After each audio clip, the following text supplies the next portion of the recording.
মায়ের বানানো বিনি চাল দিয়ে অসাধারণ একটা পিঠা, খেতে দারুণ মজা।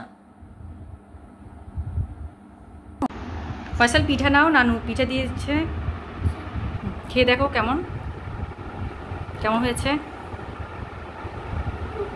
তাই আপনি নেন।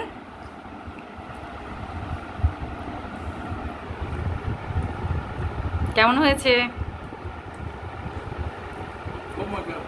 তুমি নাও ফাইজান।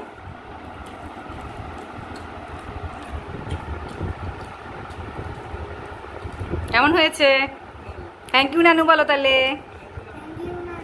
ঠিক আছে। মায়ের তৈরি পিঠা